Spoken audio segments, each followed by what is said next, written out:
وايد السلام وكبت حاج waxaa iskale fariintan walaalkay maxamed bk fariin ayaa noo soo dirtay aniga iyo fanaaniin badan oo waliba anigu aan ugu horeeyo fanaaniin badan baad magacyadooda xustay marka waad ku daawaday si fiican aan maaragtay u dhageystay fariintaadi walaalkayo waxaa jirta arrin markaad fanka ka bixaysay ayaan hore ka fanka bixaysay arrin waxaa jirta na soo gaartay oo fanaaniintu si hoose isugu sheegayeen laakiin aan wali adiga lagu weydiin qofkii ku weydiin lahaayna waa aniga run ahaantii marka maadaama aadan hadda adiga aadan sida caadiga ahayd fanaaniinta ula soo xiriirin laakiin aad jeceshahay inaad shaashadaha iyo TV-da ka soo hadasho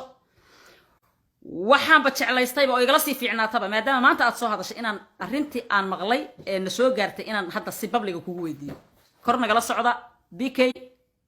ii gaarsiiya su'aashaas iyo arrintaas waxa ka jira su'aasheeda publican kugu weydiiyaa insha Allah jawaabtaana ka rabnaa adiga iyo aftigay Axmed Beef marka muhiimadu waxay tahay wax walba adduunka waxa fiican in daacad laga noqdo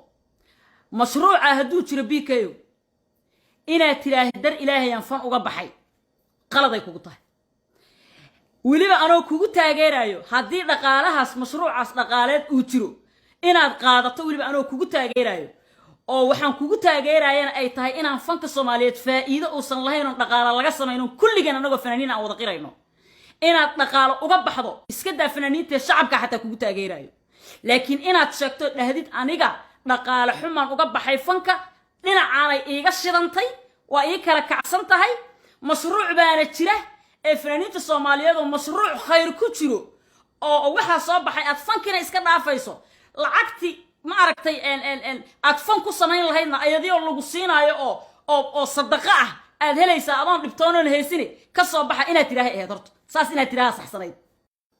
marka muhiimadu waxay tahay wax walba adduunka waxa fiican in daacad laga noqdo mashruuca haduu jiro BK ina tiraahi dar ilaahay aan fan uga baxay qaladay kugu tahay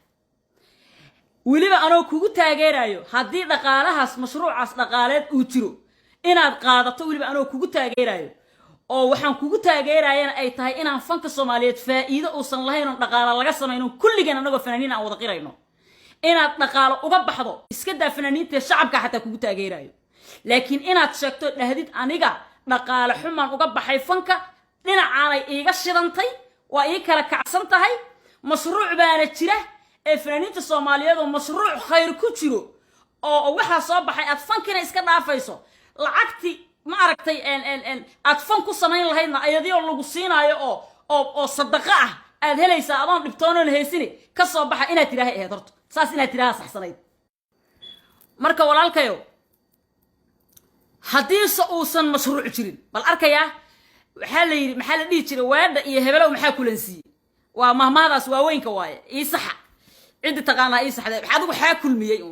hebel iyo walba hebel maxaa kulmiyay BK mashruuca inuu jiro waxa anigu uga sii shakiyay oo aan ku sii aaminay xoogaay علشان تشكيل هذا سائد واي عم بيفا برونو soo daahdaahayba oo dhowr sano ceelasha biyaha ku xareysnaa oo wax baraayayba oo maanta labadoo xadiis noo sheegi karo adigu adoo xabad aayad quraan aan ii sheegi karin aad maanta waxa ku celceliyay fanka hoog buu ahaa soo baxay ilaa shaqo laga rabaa waa lagu soo xujeeyay saan dareemayo mashruuca beginning-ki waa idin sheegay mashruuca qaadashadiisaba waxay tahay hadda lacag rabto fanaaniinta soo tashkiili fanaaniinta soo dub laakiin inaad qarsato ma aha anagoo kula ogaad noo sheegi lahayd lacaga jirto soo yaa leena dhiilahayd markaas ugu lama yaabeen moogta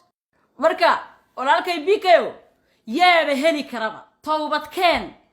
fanki iska daa aad ummadaasi ta kulansiiso caawa labada inta iska heshay israacdo aad dambi kugu filan ba hadii uu basi kala xataa u ahaa waayay dambi oo qiil kasta loo raadsho fanka oo xataa muusiga la iska dhaafo leeyahay muusiguna waa iska qurxinaysa la iska daayo dadka la isu keeno dhibka kaaga imaan kara marka waxay isku sameeyaan aad dambi noogu filay lacagteena xaaraan kaba dhigi kartaba walaalow marka adoo BK guri ka dhistay anigu fanka guri kama dhisan raasamaalna kama lihi adoo guri ka dhistay waxa aad uga maarantay baasa iyo qaadashadeeda waaye salaad cali jar wuxuu dhigi jiray lacag waa qaadasho codkuna waa aniga yaa lacag waa qaadasho mashruucu waa qaadasho fankuna waa iska dhaafid markaas adoo mashruuc jiro mashruucaas waa qaadasho fankuna waa iska dhaafid laakiin qishka si babliga u sheeg ummadana u sheeg ya toobadkeen